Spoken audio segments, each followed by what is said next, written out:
Uniform civil code का विरोध करने के लिए लोगों के पास तर्क नहीं है, इसलिए अब कुतर्क कर रहे हैं।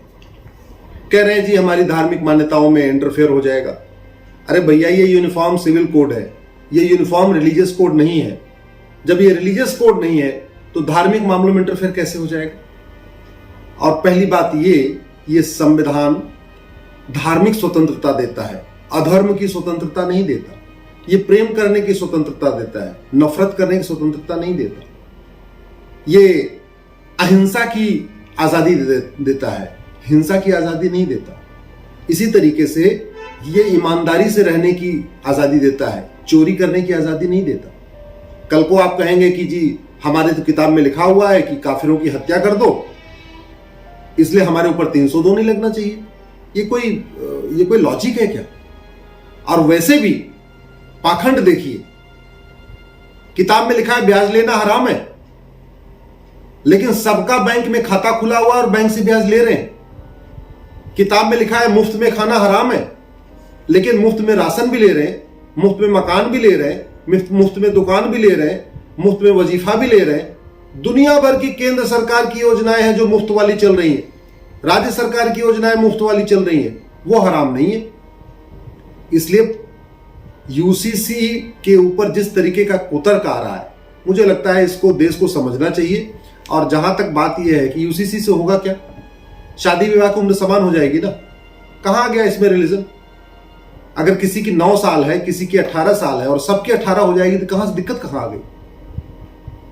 अगर ग्राउंड्स ऑफ डिवोर्स सबका एक समान हो जाएगा, अगर बाजपन के आधार पर तलाक होगा तो सबका होगा, नपुंसकता के आधार पर होगा तो सबका होगा, कोड होने पे होगा तो सबका होगा, कहां से आ गया इसमें रिलीजन? अगर प्रोसीजर ऑफ डिवोर्स सबका कॉमन हो जाएगा, सबका पहले मीडिएशन होगा, यानी पहले आपस में पंचायत होगी और पंचायत से बात नहीं बनेगी, फिर कोर्ट में मामला जाएगा और कोर्ट के जरिए सबका होगा। इसमें समस्या क्या है? कोई जरूरी है कि व्हाट्सएप पे तलाक हो, ईमेल पे जरिए हो, कुरियर पे हो?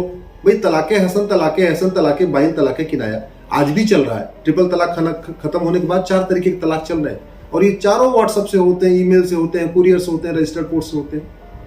तो संविधान इसकी इजाजत नहीं देता। गुजारा भत्ता गुजर बसर करने के लिए मिलता है कि भाई ठीक है, अगर शादी टूट गई तो कम से कम जो लड़की है या अपने मान लो उसको बच्चा भी है तो वो आराम से गुजर बसर कर सके। तो गुजारा भत्ता सबको मिलेगा, तो इसमें मजहब कहां से आ गया? हिंदू, जैन, बौद्ध, सिख को गुजारा भत्ता मिलता है, वहां तो कोई नहीं कह रहा जी हमारा धर्म खतरे में है। अगर मुस्लिम बेटियों को गुजारा भत्ता मिल जाएगा तो इससे मजहब कहां से खतरे में आ जाएगा? इसी तरीके से अगर गोद लेने का अधिकार मुस्लिम बेटियों को मिल जाएगा, कहां से इसमें रिलीजन खतरे में आ गया? अगर कोई कमी है, चाहे वो पति में कोई कमी है या पत्नी में कोई कमी है, किसी भी कारण से अगर बच्चा नहीं होता तो दूसरी शादी क्यों करना? सौतन क्यों लाना है घर में? अरे बच्चा गोद ले लो। भारत में इतने गरीब बच्चे हैं, इतने अनाथ बच्चे हैं, उनको भी माता पिता की जरूरत है, बच्चा गोद ले लो, क्या दिक्कत है इसमें? अगर विरासत का एक समान अधिकार हमारी मुस्लिम बेटियों को मिल जाएगा तो मजहब कहां से खतरे में आ जाएगा? वसीयत का एक समान अधिकार हमारी मुस्लिम बेटियों को मिल जाएगा जैसा हिंदू बेटियों को है, कहां से इसमें रिलीजन खतरे में आ जाएगा? अगर एक पति एक पत्नी का नियम पूरे देश में लागू हो जाएगा, मुस्लिम बेटियों पे भी लागू हो जाएगा, कहां से इसमें रिलीजन खतरे में आ गया? अगर हम दो हमारे दो लागू हो गया सबके लिए तो अच्छी बात है ना। जो बेटियों की तबीयत खराब हो जा रही है, स्वास्थ्य खराब हो जा रहा है, 10 बच्चे, 12 बच्चे, 15 बच्चे, अरे हम दो हमारे दो लागू होगा, छोटा परिवार, सुखी परिवार, सबका स्वास्थ्य अच्छा रहेगा, परिवार खुशहाल रहेगा, कमाई कम भी होगी तो भी बढ़िया परिवार चलेगा। हा? इसमें दिक्कत कहां से है?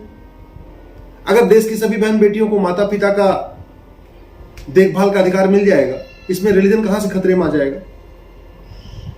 मुझे लगता है कि इस समय जो पाखंड हो रहा है यूनिफॉर्म सिविल कोड का विरोध करने के नाम पर, और खास तौर पे उन सांसदों और विधायकों के द्वारा जिन्होंने संविधान की शपथ लिया है और शपथ लेते समय यह कहा है कि मैं संविधान को अक्षरशः पालन करूंगा, संविधान में लिखी हुई एक एक बात को मैं मानूंगा, संविधान में लिखी हुई एक एक बात के जो जितने आर्टिकल्स हैं उसी की अकॉर्डिंग मैं बिहेवियर करूंगा, संविधान में प्रियम्बल में जो गोल्डन गोल है equality, justice, liberty, fraternity, unity, integrity, उसी के अनुसार मैं व्यवहार करूंगा।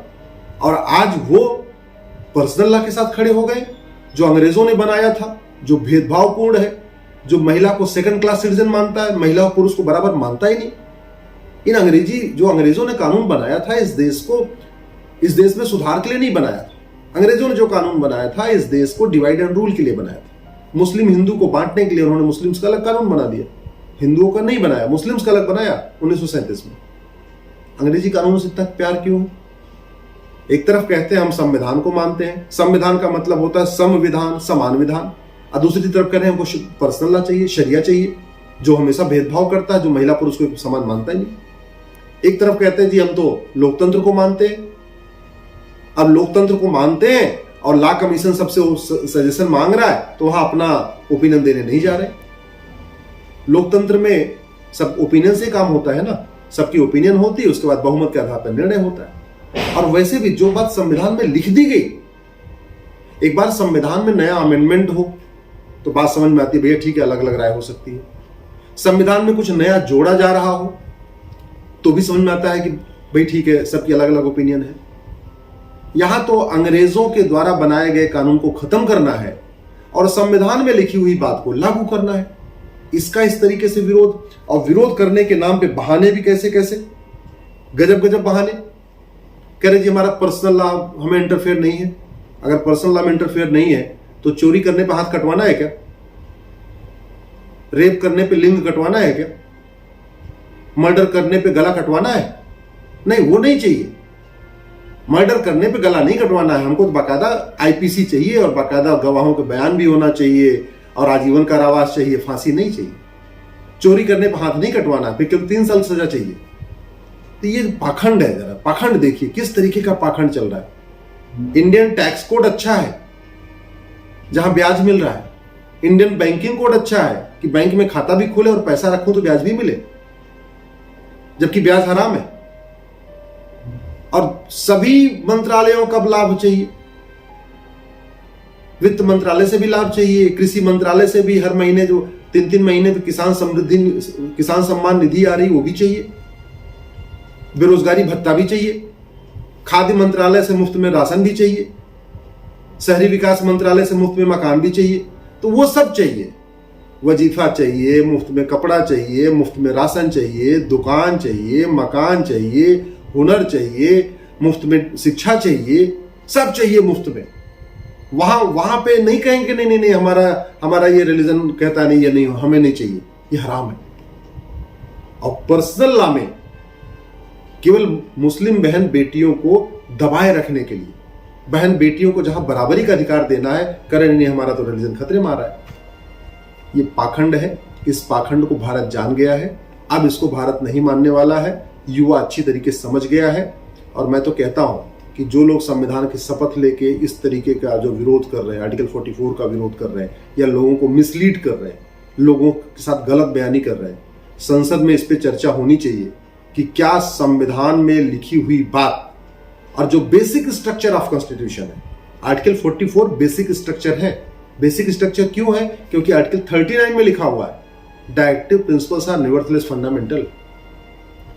आर्टिकल 44 बेसिक स्ट्रक्चर क्यों है? क्योंकि आर्टिकल 14 में लिखा है equality before law, equal protection of law, सबके लिए कानून एक समान होगा। आर्टिकल 15 में कह रहा है जाति, धर्म, भाषा, क्षेत्र, लिंग के आधार पर भेदभाव नहीं होगा। आर्टिकल 16 में कह रहा है सबको समान अवसर मिलेगा। आर्टिकल 21 कह रहा है एक समान सबको सम्मान मिलेगा। आर्टिकल 25 कह रहा है धर्म की स्वतंत्रता है, अधर्म की नहीं। आर्टिकल 29 कह रहा है रीतियों की स्वतंत्रता है, कुरीतियों की नहीं। प्रथा की स्वतंत्रता है, कुप्रथा की नहीं। इसके बावजूद जो सांसद और विधायक आर्टिकल 44 के बारे में गलतफहमी पैदा कर रहे हैं, इनकी जो है सदस्यता खत्म होनी चाहिए, तभी इनको सबक मिलेगी।